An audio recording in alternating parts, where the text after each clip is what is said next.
जर तुम्हाला खूप मानसिक ताणतणाव असेल, शारीरिक थकवा असेल, मानसिक थकवा असेल, तर त्याचा परिणाम शरीरावरती होऊन तुम्हाला वेगवेगळे शारीरिक आजार होऊ शकतात. जर तुम्हाला ते शारीरिक आजार टाळायचे असेल, तर तुमचा मानसिक थकवा कमी करणं खूप गरजेचं आहे. तर तो मानसिक थकवा कसा कमी करू शकतो याच्या संदर्भात जर सविस्तर माहिती जाणून घ्यायची असेल, तर हा पूर्ण व्हिडिओ बघा. जेणेकरून तुम्हाला शारीरिक आजार टाळण्यासाठी आणि मानसिक थकवा कमी करण्यासाठी अत्यंत उपयुक्त आणि महत्त्वपूर्ण माहिती मिळेल. नमस्कार, मी Vikas Rathod, post graduate nursing officer, specialisation medical surgical nursing and super specialisation cardiovascular thoracic nursing. Cardiovascular thoracic nursing म्हणजे हृदय, फुफ्फुस आणि रक्तवाहिनी यांचा मी 2 वर्षामध्ये अभ्यास केलेला आहे. आणि मी पोस्ट ग्रॅज्युएशनमध्ये लठ्ठपणा कसा कमी करायचा याच्यावरती रिसर्च केलेला आहे आणि मी एक प्रोफेशनल फिटनेस ट्रेनर आहे. मित्रांनो, आज आपण मानसिक ताणतणाव किंवा मानसिक थकव्यामुळे आपल्या शरीरावरती वेगवेगळे कॉम्प्लिकेशन होऊ शकतात, त्याचा परिणाम शरीरावरती होऊन आपल्याला वेगवेगळे आजार होऊ शकतात. तर ते आजार होऊ नये किंवा मानसिक थकवा कमी करण्यासाठी सविस्तर माहिती बघणार आहोत. तर तुम्ही हा पूर्ण व्हिडिओ बघा, जेणेकरून तुमचा मानसिक थकवा कमी करण्यासाठी आणि शारीरिक आजार टाळण्यासाठी महत्त्वाची माहिती आपण या व्हिडिओमधून दिलेली आहे. तर आज आपण बर्नआउट सिंड्रोम किंवा मानसिक थकवा किंवा मानसिक ताणतणाव म्हणजे काय, तो येण्याचे काय काय कारणीभूत घटक आहेत, ते आल्यावर काय काय चिन्ह लक्षणे दिसतात आणि ते आपण त्याला प्रतिबंध कसा करू शकतो किंवा बर्नआउट सिंड्रोम किंवा मानसिक थकवा ताणतणाव कमी कसा करायचा किंवा त्याचं मॅनेजमेंट काय आहे याच्या संदर्भात सविस्तर माहिती आपण या व्हिडिओमधून दिलेली आहे. Burnout is a state of emotional, mental, physical exhaustion caused by excessive and prolong stress. जेव्हा आपल्या जीवनामध्ये आपल्याला भावनिक, मानसिक आणि शारीरिक थकवा असतो, खूप कामाचा ताण पडतो किंवा मानसिक त्रास असतो किंवा स्ट्रेस असतो, त्याच्यामुळे आपल्याला मानसिक थकवा यायला लागतो किंवा बर्नआउट सिंड्रोम त्याला म्हणतात. तर तो कसा कमी करायचा किंवा त्याच्यामुळे आपल्याला वेगवेगळे शारीरिक आजार होऊ शकतात, तर आपण त्याच्या संदर्भात सविस्तर माहिती आपण या व्हिडिओमधून बघणार आहोत. जेव्हा आपल्याला कामाचा खूप ताण असतो, खूप जबाबदारी आपल्याला पूर्ण करायच्या असतात, आपल्याला टार्गेट दिलेले असतात आणि ते टार्गेट जर आपण वेळेवर पूर्ण नाही केले, तर आपल्याला मानसिक थकवा येऊ शकतो आणि मानसिक थकव्यामुळे आपल्याला शारीरिक थकवा येऊ शकतो आणि त्याच्यामुळे आपल्याला वेगवेगळे आजार होऊ शकतात. जर आपल्याला आपल्या कामाचा ताण जास्त असेल, तर आपल्या कामामधला इंटरेस्ट कमी होऊ शकतो किंवा आपलं मोटिवेशन आपल्याला कमी होऊ शकतं आणि आपण स्ट्रेसमध्ये जाऊ शकतो आणि त्या स्ट्रेसमुळे आपल्याला मानसिक थकवा येतो, आपल्याला एकदम बर्डन यायला लागतं आणि आपण एकलकोटेपणासारखं म्हणजे अलोन, एकटे राहायला लागतो आणि त्याच्यामुळे आपल्याला शरीरावरती त्याचा परिणाम होऊन आपल्याला वेगवेगळे आजार होतात. बर्नआउट किंवा मानसिक थकवा, मानसिक ताणतणाव जर जास्त काळ राहिला, तर आपल्या कामातील क्षमता कमी होत राहते, आपली शारीरिक आणि मानसिक ऊर्जा हळूहळू कमी होत असते आणि या बर्नआउटमुळे किंवा मानसिक थकव्यामुळे आपल्याला वेगवेगळे मानसिक आजार होऊ शकतात आणि त्यासोबतच शारीरिक आजारही होऊ शकतात. म्हणून हा बर्नआउट कमी करणं किंवा त्याचा प्रतिबंध करणं अत्यंत आवश्यक आहे. जर हा बर्नआउट किंवा मानसिक थकवा, मानसिक ताणतणाव जर सतत काळ राहिला, जास्त काळ राहिला, कमी झाला नाही, वाढत राहिला, तर आपल्याला निराशा येत राहते, आयुष्यामध्ये नैराश्य येत राहतं, असहाय्य वाटू लागतं. आपल्याला आयुष्यामध्ये हेल्पलेस आणि होपलेस अशी भावना निर्माण होते. आपल्याकडे दुसऱ्यांना देण्यासाठी काहीच नाहीये किंवा आपल्याला करण्यासारखं आयुष्यामध्ये काहीच नाही अशी भावना निर्माण होऊन आपल्याला मानसिक आजार निर्माण होतात किंवा आपल्याला अँझायटी येत राहते. म्हणून मित्रांनो, मानसिक ताणतणाव किंवा मानसिक थकवा येऊ नये म्हणून आपण काळजी घेणं गरजेचं आहे. त्या मानसिक थकव्यामुळे आपल्याला शरीर थकतं आणि आपल्याला वेगवेगळे आजार होण्यासाठी कारणीभूत घटक ते ठरत असतं. म्हणून बर्नआउट होऊ नये म्हणून आपण काळजी घेणं अत्यंत महत्त्वाचं आहे. तर मित्रांनो, आता आपण पाहूयात कॉजेस ऑफ बर्नआउट किंवा मानसिक थकवा, मानसिक ताणतणाव येण्यासाठी काय महत्त्वाचे कारणीभूत घटक आहेत ते आपण पाहूयात. त्यामध्ये सर्वात महत्त्वाचं आहे work related causes of burnout.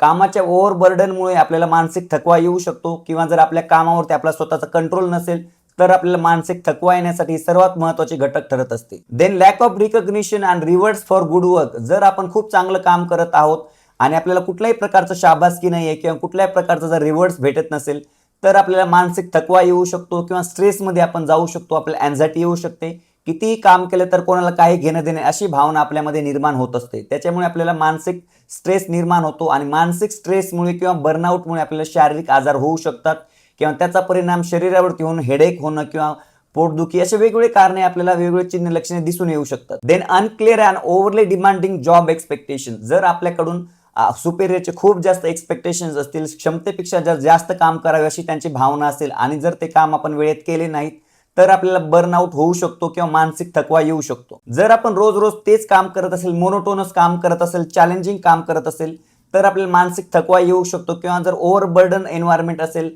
तर त्याच्यामुळे आपल्याला मानसिक थकवा येऊ शकतो. म्हणून वातावरण एकदम खूप चांगलं असलं पाहिजे किंवा मोनोटोनस काम नसतं, थोडंसं कामामध्ये काहीतरी चेंज असलं पाहिजे. त्याच्यामुळे कामामध्ये आपला इंटरेस्ट वाढेल, मोटिवेशन वाढेल आणि चांगली प्रोडक्टिव्हिटी निर्माण होऊ शकते आणि मानसिक थकवा येण्यासाठी ते प्रतिबंध होऊ शकतं. म्हणून अशा गोष्टी फॉलो करणं अत्यंत गरजेचे असतात. आता आपण पाहूयात lifestyle related causes of burnout. काय काय त्याचे कारणीभूत घटक आहेत ते आपण पाहूयात. त्यामध्ये सर्वात महत्त्वाचं आहे working too much without enough time for relaxing and socialising.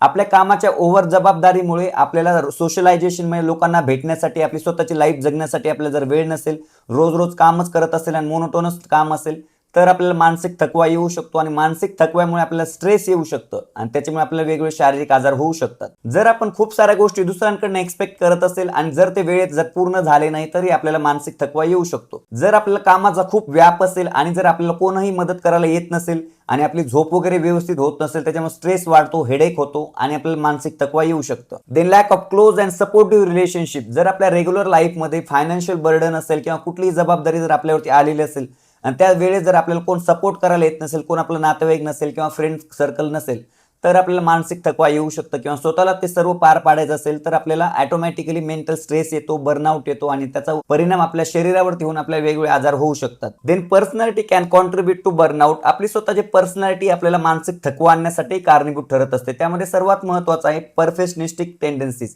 जर कुठल्याही कामामध्ये आपल्याला जर परफेक्शन पाहिजे असेल आणि ते परफेक्शन प्रॉपर होत नसेल तर आपल्याला मानसिक थकवा किंवा मेंटल स्ट्रेस येऊ शकतो, बर्नआउट होऊ शकतं. आपल्या जीवनामध्ये परफेक्शनची भावना असावी, परफेक्शनिस्टिक टेंडन्सीज असावी, पण जर ती प्रॉपर झाली नाही किंवा फॉलो केली गेली नाही तर मानसिक थकवा येऊ नये ह्याच्यासाठी फ्लेक्झिबिलिटी असायला पाहिजे, जेणेकरून जास्त ओव्हरबर्डन होऊन आपल्याला मेंटल स्ट्रेस येणार नाही किंवा बर्नआउट सिंड्रोम होणार नाही. याची काळजी आपण घेणं अत्यंत आवश्यक असतं. जर आपण नकारात्मक विचार करत असेल किंवा जर आपण आयुष्यामध्ये खूप मोठे स्वप्न पाहत असाल आणि जर ते स्वप्न वेळेत पूर्ण होत नसेल किंवा एकही स्वप्न पूर्ण होत नसेल तर आपल्याला बर्नआउट किंवा मानसिक थकवा येऊ शकतं. त्याच्यामुळे आपल्या स्वप्नांमध्ये फ्लेक्झिबिलिटी असणं खूप गरजेचं आहे, जेणेकरून एखादं स्वप्न पूर्ण नाही झालं तर आपण स्ट्रेसमध्ये जाणार नाही किंवा मेंटल स्ट्रेसमध्ये जाऊन आपल्याला वेगवेगळे शारीरिक किंवा मानसिक आजार होणार नाही, याची काळजी आपण घेतली गेली पाहिजे. त्यासाठी आपल्या लाईफमध्ये प्लॅन ए आणि प्लॅन बी असे दोन प्लॅन असले पाहिजे. जर समजा आपण प्लॅन ए अचीव्ह केला नाही तर प्लॅन बी वरती आपण जगू शकतो किंवा आपण रिलाय करू शकतो. त्यासाठी दोन ऑप्शन्स आपल्या लाईफमध्ये सतत असले पाहिजे, जेणेकरून आपल्याला बर्नआउट किंवा मानसिक थकवा येणार नाही, त्याच्यामुळे वेगवेगळे मानसिक किंवा शारीरिक आजार होणार नाहीत. म्हणून आपण अशा प्रकारची प्लॅनिंग आपल्या आयुष्यामध्ये करणं अत्यंत गरजेचं असतं. तर मित्रांनो, आता आपण पाहूयात बर्नआउट सिंड्रोम किंवा मानसिक थकवा, मानसिक ताणतणाव जर येत असेल तर काय काय वॉर्निंग साइन्स किंवा काय काय चिन्ह लक्षणं दिसतात हे आपण पाहूयात. जर आपल्याला बर्नआउट सिंड्रोम झालेला असेल किंवा मानसिक थकवा असेल, मानसिक ताणतणाव येत असेल तर त्याचा परिणाम शरीरावरती होऊन आपल्याला शरीरावरती वेगवेगळे चिन्ह लक्षणं दिसून येतात. त्यामध्ये सर्वात महत्त्वाचं आहे थकवा येणे किंवा कमजोरी किंवा अशक्तपणा येणे, डोकं दुखणे, मळमळ, उलटी, झोप कमी होणे, भूक कमी होणे किंवा आपली इम्युनिटी कमी होणे, अशा प्रकारची चिन्ह लक्षणं आपल्याला मानसिक थकव्यामुळे येऊ शकतात. जर आपल्याला अशा प्रकारची चिन्ह लक्षण जर दिसून येत असेल तर समजून जायचं की आपल्याला मानसिक थकवा आलेला आहे किंवा मानसिक ताणतणाव किंवा बर्नआउट सिंड्रोम झालेला आहे. आपल्या सततच्या मानसिक आणि शारीरिक थकव्यामुळे आपल्याला भावनिक चिन्ह लक्षणं दिसून येतात. त्यामध्ये सर्वात महत्त्वाचं sense of failure and self doubt. आपल्याला काहीतरी आपण जे काही काम करत आहे ते पूर्ण होणार नाही आणि त्याच्यासाठी आपल्यावर स्वतःवरती आपण शंका घेत राहतो. अशी शंका आपल्याला मानसिक थकव्यामुळे जाणून येते. सततच्या मानसिक थकव्यामुळे किंवा मानसिक ताणतणावामुळे आपला मोटिवेशन किंवा इंटरेस्ट कमी होत राहतो, कामाची आपल्याला इच्छा कमी होत राहते किंवा आपल्याला स्वतःवरती डाऊट येत राहतो, आपल्याला निगेटिव्ह विचार येतात, आपल्याला एक अँझायटी, भीती वाढत राहते किंवा तेच विचार आपल्या मनामध्ये येऊन आपल्याला रात्रीची झोप येत नाही. अशा प्रकारचे भावनिक चिन्ह लक्षणे आपल्याला सततच्या मानसिक थकव्यामुळे येऊ शकतात. त्यासोबतच हेल्पलेस, होपलेस अशी भावना आपल्याला निर्माण होते. आपल्याला कोणतं ट्रॅप केलेलं आहे, आपल्याला कोणाची मदत भेटणार नाही किंवा आपण कोणासाठी काही मदत करू शकणार नाही किंवा आपण एकलकोंडेपणा, अशा प्रकारची चिन्ह लक्षणं ज्यांना मानसिक थकवा आलेला आहे किंवा शारीरिक थकवा आलेला आहे ह्या लोकांमध्ये दिसून येतात. जर आपल्याला अशा प्रकारची चिन्ह लक्षणं दिसून येत असेल तर ते मानसिक किंवा शारीरिक आजार येण्यासाठीचे एकदम वॉर्निंग साईन असू शकतात. म्हणून लगेचच हॉस्पिटलमध्ये जाऊन प्रॉपर मॅनेजमेंट करणं अत्यंत गरजेचं असतं. सततच्या मानसिक थकव्यामुळे किंवा शारीरिक थकव्यामुळे आपल्याला आपल्या वागणुकीमध्ये काही वेगळे बदल होऊ शकतात किंवा त्याच्यामध्ये काहीतरी वेगवेगळे चिन्ह लक्षणं दिसू शकतात. तर ते काय काय प्रकारचे चिन्ह लक्षणं असू शकतात ते आपण पाहूयात. त्यामध्ये सर्वात महत्त्वाचं आहे विथड्रॉइंग फ्रॉम रिस्पॉन्सिबिलिटीज. ज्या व्यक्तीला खूप मानसिक थकवा आलेला आहे, मानसिक ताणतणाव आलेला आहे, अशी व्यक्ती आपल्या कामातून बाहेर पडू इच्छिते, त्याला त्या जबाबदारीतून बाहेर पडू इच्छिते. ज्या व्यक्तींना जास्तीत जास्त मानसिक थकवा असतो किंवा मानसिक ताणतणाव असतो त्याच्यामुळे आपल्या शरीरावरती वेगवेगळे कॉम्प्लिकेशन होऊ शकतात, साईड इफेक्ट दिसून येतात. त्यामुळे अशी व्यक्ती ग्रुपमधून बाहेर पडते, लोकांमधून बाहेर पडते, एकटी राहायला लागते आणि कामाच्या जबाबदारीमधून कशी बाहेर पडेल अशी ती तयारी करत असते. मानसिक किंवा शारीरिक थकव्यामुळे बर्नआउटमध्ये गेलेली व्यक्ती स्वतःला कोप अप करण्यासाठी सिगारेट पिणे, दारू पिणे किंवा वेगवेगळे नशेली पदार्थ ट्राय करणे, त्याच्या आहारी जाते, ॲडिक्शनच्या आहारी जाते आणि त्याच्यामुळे वेगवेगळे आजार होऊ शकतात किंवा तो मानसिक आजार वाढू शकतो. म्हणून बर्नआउट किंवा मानसिक शारीरिक थकवा येऊ नये म्हणून आपण प्रतिबंध करणं गरजेचं आहे. जर एखाद्या व्यक्तीला अशा प्रकारची चिन्ह लक्षणे किंवा अशा प्रकारचं जर बर्नआउट झालेलं असेल तर तो कोप अप करण्यासाठी प्रॉपर मॅनेजमेंट करणं अत्यंत गरजेचं असतं. या सततच्या मानसिक थकव्यामुळे अशी व्यक्ती प्रॉपर काम करत नाही, कामामध्ये कुठलाही इंटरेस्ट नसतो, रस नसतो, त्यांची झोप होत नसते, तेच विचार त्यांच्या मनात येत असतात आणि त्यांचं टेन्शन किंवा त्यांचं स्ट्रेस ते दुसऱ्या फॅमिली मेंबरवर काढू इच्छितात. म्हणून हा मानसिक ताणतणाव अतिशय डेंजर आहे. त्याच्यामुळे आपल्याला मानसिक आजार होऊ शकतात आणि मानसिक आजारामुळे आपल्याला वेगवेगळे शारीरिक आजारही होऊ शकतात. म्हणून हा बर्नआउट होऊ नये म्हणून आपण काळजी घेणं, त्याचा प्रतिबंध करणं आणि प्रॉपर कोप अप मॅनेजमेंट करणं अत्यंत गरजेचं असतं. तर मित्रांनो, सततच्या मानसिक थकव्यामुळे किंवा बर्नआउट सिंड्रोममुळे आपल्याला वेगवेगळे मानसिक आजार किंवा शारीरिक आजार होऊ शकतात आणि जर आपल्या कुटुंबामध्ये एखाद्या व्यक्तीला शारीरिक मानसिक आजार झाले तर बाकीचे पूर्ण फॅमिली मेंबर डिस्टर्ब होतात आणि सर्वांची लाईफस्टाईल डिस्टर्ब होत असते. म्हणून हा बर्नआउट सिंड्रोम किंवा मानसिक शारीरिक थकवा येऊ नये म्हणून आपण काळजी घेणं गरजेचं आहे, त्याचा प्रतिबंध करणं गरजेचं आहे. बर्नआउट सिंड्रोम किंवा मानसिक थकवा जर प्रतिबंध करायचा असेल तर चांगला आहार घेणं गरजेचं आहे. आपल्या आहारामध्ये लीन प्रोटीन, कॉम्प्लेक्स कार्बोहायड्रेट, 4 ते 5 लिटर पाणी पिणं गरजेचं आहे. हिरवा भाजीपाला किंवा सिजनेबल फ्रूट्स अशा प्रकारचा हेल्दी न्यूट्रिशन जर आपण कंझ्युम करत असाल, घेत असाल तर आपल्याला मानसिक ताणतणावापासून आपण प्रतिबंध करू शकतो. त्यासोबतच चांगली झोप, पाण्याचं प्रमाण वाढवणं, उन्हामध्ये पाण्याचं प्रमाण वाढवणं, उन्हामध्ये जर बाहेर गेलेलं असाल तर चष्मा वापरणं, अशा प्रकारे स्वतःची काळजी घेतली, स्ट्रेस मॅनेजमेंट केलं तर आपल्याला मानसिक ताणतणावापासून आपण प्रतिबंध करू शकतो. जर आपण रेग्युलर व्यायाम करत असाल, एक्सरसाइज करत असाल तर आपल्या स्ट्रेसमधून बाहेर पडण्यासाठी ह्या गोष्टी अत्यंत महत्त्वाच्या असतात. त्यासाठी आपण रेग्युलर 40 ते 45 मिनिट आठवड्यातील 5 दिवस जरी आपण एक्सरसाइज केली तर आपल्याला मानसिक ताणतणावातून किंवा मानसिक थकव्यातून आपण बाहेर पडू शकतो आणि आपल्या रेग्युलर कामातून आपण बाउंड्री सेट करणं गरजेचं आहे.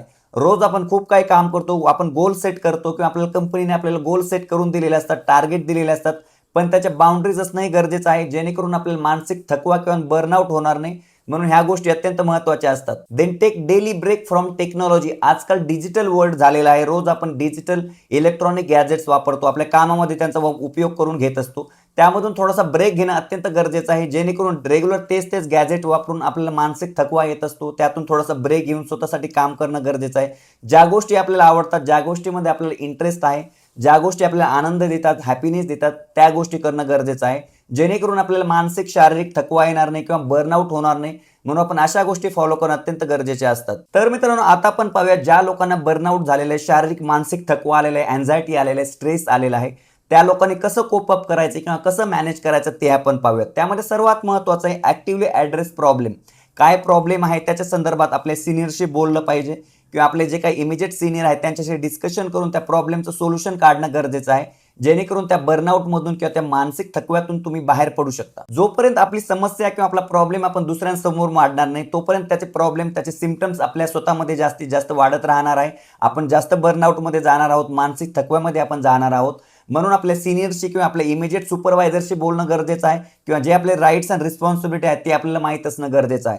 जर आपल्याला आपले राईट्स माहीत नसतील किंवा आपल्या रिस्पॉन्सिबिलिटीज माहीत नसतील तर आपल्याला सतत मानसिक किंवा शारीरिक थकवा येत राहणार आहे, बर्नआउट सिंड्रोम येत राहणार आहे आणि त्याच्यामुळे आपली हालत खराब होऊ शकते, आपलं शारीरिक मानसिक आरोग्य खालावू शकतं आणि आपण अनहेल्दी होऊन आपला मृत्यू होऊ शकतो. इथपर्यंत त्या स्टेजपर्यंत आपण जाऊ शकतो. म्हणून आपण सतत जागरूक राहणं गरजेचं आहे. आपल्या जबाबदारी, आपले हक्क काय आहेत ते आपल्याला माहित असणं अत्यंत आवश्यक असतं. Then clarify your job descriptions. We have to know in detail our job description, what to do and what not to do. That is the most important aspect to prevent the burnout syndrome. जर आपल्याला मानसिक किंवा शारीरिक थकव्याला प्रतिबंध करायचा असेल तर आपल्या कामाची जबाबदारीची रूपरेषा अत्यंत डिटेलमध्ये माहीत असणं गरजेचं आहे जेणेकरून जास्तीचं काम आपण करणार नाहीत किंवा आपण कमी काम करणार नाहीत जेणेकरून आपल्याला मानसिक किंवा शारीरिक थकवा येणार नाही किंवा आपल्याला सुपिरियरकडून बर्नआउट होणार नाही किंवा आपल्याला प्रॉब्लेम होणार नाही. म्हणून आपण ह्या गोष्टीची काळजी घेणं गरजेचं आहे. त्याच्यासाठी आपले हक्क आणि आपली जबाबदारी, आपली कर्तव्य माहीत असणं गरजेचं आहे. त्यामुळे आपण आपले मानसिक किंवा शारीरिक थकव्याला आपण प्रतिबंध करू शकतो. जर आपल्याला सतत मानसिक थकवा येत असेल, शारीरिक थकवा येत असेल किंवा जर आपल्याला त्या कामामध्ये इंटरेस्ट वाटत नसेल, मोटिवेशन वाटत नसेल, डिमोटिवेट वाटत असेल तर मित्रांनो अशा कामातून आपण चेंज करणं गरजेचं आहे. जॉब चेंज करणं किंवा आपण ड्युटी शिफ्ट चेंज करणं किंवा प्लेस चेंज करणं गरजेचं आहे. जर अशा प्रकारचे आपण चेंज केले नाही, त्याच ठिकाणी जर सतत काम करत राहिलो तर आपल्याला मानसिक थकव्यामुळे आपल्याला डिप्रेशन येऊ शकतं किंवा वेगवेगळे सायकॅट्रिक डिसिजेस होऊ शकतात किंवा मानसिक आजार होऊ शकतात आणि त्या मानसिक आजारामुळे आपल्या शरीरावरती परिणाम होऊन आपल्याला वेगवेगळे शारीरिक आजारही होऊ शकतात. जर आपल्याला या सर्व गोष्टींमधून बाहेर पडायचं असेल तर आपल्या कामाची रूपरेषा बदलणं किंवा ड्युटी चेंज करणं, जॉब चेंज करणं अत्यंत गरजेचं आहे. Then take time off. Take time off म्हणजे complete break from the work. जे आपण मोनोटोनस काम करतो, ज्या कामामुळे आपल्याला मानसिक शारीरिक थकवा होतोय किंवा आपल्याला बर्नआउट होतोय त्या कामातून ब्रेक घेणं गरजेचं आहे, त्यातून आपण बाहेर पडणं गरजेचं. तो एरिया सोडून आपण बाहेर व्हॅकेशनवरती जर गेलो तर आपली मानसिक स्थिती सुधारेल, शारीरिक स्थिती सुधारेल, आपली एनर्जी बूस्ट होईल, आपण रिचार्ज होऊ. म्हणून आपण या मानसिक थकव्यातून जर प्रतिबंध करायचा असेल तर वारंवार 6 महिन्याने ॲटलिस्ट आपण बूस्टअप करण्यासाठी आपण स्वतःला व्हॅकेशनवरती घेऊन जाणं गरजेचं आहे, जेणेकरून आपल्याला मानसिक आणि शारीरिक आजार होण्यापासून आपण प्रतिबंध करू शकतो. तर मित्रांनो, आपल्याला जर वेगवेगळ्या आजारांना प्रतिबंध करायचा असेल, वेगवेगळ्या आजारांना कंट्रोल करायचं असेल तर आपली मानसिक स्थिती चांगली असणं अत्यंत गरजेचं आहे. आपलं मानसिक आरोग्य खूप महत्त्वाचं आहे. आपल्या कामामुळे आपल्याला मानसिक थकवा आलेला आहे का, शारीरिक थकवा आलेला आहे का, आपण बर्नआउटमध्ये गेलेलो आहेत का, हे ओळखणं गरजेचं आहे, जेणेकरून वेगवेगळ्या आजारांना आपण प्रतिबंध करू शकतो. म्हणून आपली मानसिक स्थिती, शारीरिक स्थिती एवढीच महत्त्वाची असते. म्हणून मानसिक आरोग्य आणि शारीरिक आरोग्य नाण्याच्या दोन बाजू आहेत, त्या दोघांचं आरोग्य चांगलं ठेवणं अत्यंत गरजेचं असतं. तर मित्रांनो, मानसिक आरोग्य चांगलं ठेवायचं, सतत चांगली झोप होणं गरजेचं आहे, चांगले विचार चांगले ठेवण्यासाठी अभ्यास करणं गरजेचं आहे, सतत स्वतःला बूस्टअप करणं, स्वतःला पॉझिटिव्ह थिंकिंगमध्ये ठेवणं गरजेचं आहे, जेणेकरून आपलं मानसिक आरोग्य चांगलं राहील. आणि मानसिक आरोग्य जर चांगलं असेल तर आपल्याला शारीरिक आरोग्य चांगलं ठेवण्यास मदत होत असते. आणि शारीरिक आरोग्य चांगलं असेल तर आपल्या वेगवेगळ्या आजारांना प्रतिबंध करता येतं, आजारांना कंट्रोल करता येतं. म्हणून शारीरिक आणि मानसिक आरोग्य चांगलं ठेवा आणि तुम्ही चांगली आरोग्यदायी आयुष्य जगा, ही माझी एक इच्छा आहे. जर तुम्हाला अशाच वेगवेगळ्या आजारांसंदर्भात, फिटनेस संदर्भात आणि वजन कमी करण्यासंदर्भात जर अत्यंत उपयुक्त माहिती जाणून घ्यायची असेल तर आमच्या घेऊनच भरारी या मराठमोळा यूट्यूब चॅनलला सबस्क्राईब करा. आणि जर हा व्हिडिओ आपल्याला आवडला असेल तर लाईक, शेअर आणि कमेंट करायला विसरू नका. धन्यवाद.